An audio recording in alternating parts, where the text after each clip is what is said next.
कहानी एक राजा की। एक राजा अपने राज्य से एक लंबी यात्रा के लिए निकलता है, तो सारे गांव वाले उन्हें पानी के जहाज तक छोड़ने आते हैं। राजा जैसे ही पानी के जहाज पर चढ़ता है तो उनके गांव का एक आदमी उनके पास आता है और उनसे कहता है कि राजा साहब, जब आप जंगल से होते हुए जाएंगे तब आपको जंगल में 2 फुट का आदमी मिलेगा और वो आदमी आपसे लड़ने के लिए चैलेंज करेगा, तो आप उसे जान से मारे बिना आगे मत बढ़ना। अब राजा उस आदमी की बातें मानकर यात्रा के लिए निकल जाते हैं। 2 दिन बाद राजा जंगल में पहुंचते हैं। वो जैसे ही जंगल में पहुंचते हैं तो उस गांव के आदमी ने जैसे बोला था उन्हें 2 फुट का वो आदमी मिल जाता है और वो राजा को लड़ने के लिए चैलेंज करता है। अब राजा उस 2 फुट आदमी से लड़ने के लिए तैयार हो गए और लड़ाई शुरू कर दी।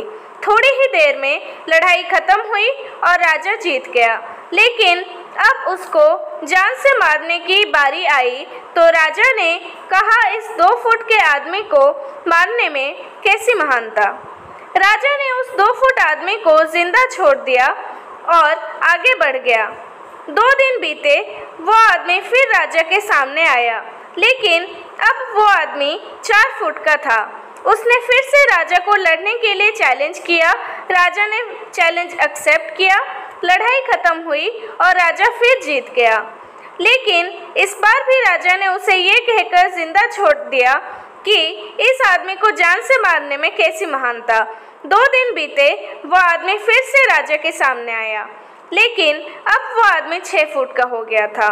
उसने फिर से राजा को लड़ने के लिए चैलेंज किया, फिर लड़ाई शुरू हुई, फिर राजा जीत गया, लेकिन इस बार भी राजा ने उसे जिंदा छोड़ दिया।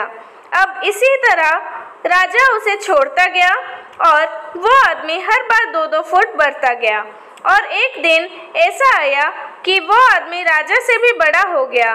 उसने फिर से राजा को लड़ने के लिए चैलेंज किया, लेकिन इस बार राजा थोड़ा डर गया, लेकिन राजा ने फिर भी चैलेंज एक्सेप्ट किया। लड़ाई शुरू हुई और इस बार राजा बहुत जख्मी हुआ। राजा का एक हाथ टूट गया, लेकिन राजा ने फिर भी उस आदमी को जैसे तैसे करके हरा दिया, लेकिन इस बार उसने उस आदमी को जिंदा नहीं छोड़ा, उसने उसे जान से मार दिया। अब आप मुझे बताइए, महानता किसमें है?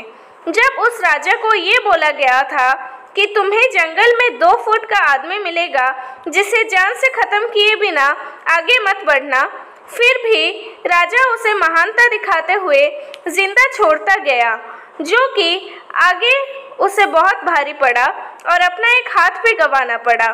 तो अब मैं आपसे कह रही हूँ कि आपकी ज़िंदगी में कितनी भी छोटी से छोटी प्रॉब्लम आए, उसे ख़त्म किए बिना आगे मत बढ़ना, क्योंकि कल को वही छोटी प्रॉब्लम आपके सामने बहुत बड़ी बनकर आ जाएगी और इन छोटी छोटी प्रॉब्लम को सॉल्व करने से आपको एक्सपीरियंस होता है और बाद में आपकी ज़िंदगी में कितनी भी बड़ी प्रॉब्लम क्यों ना आ जाए, आप उसे भी बड़े आराम से सॉल्व करके आगे बढ़ सकते हो।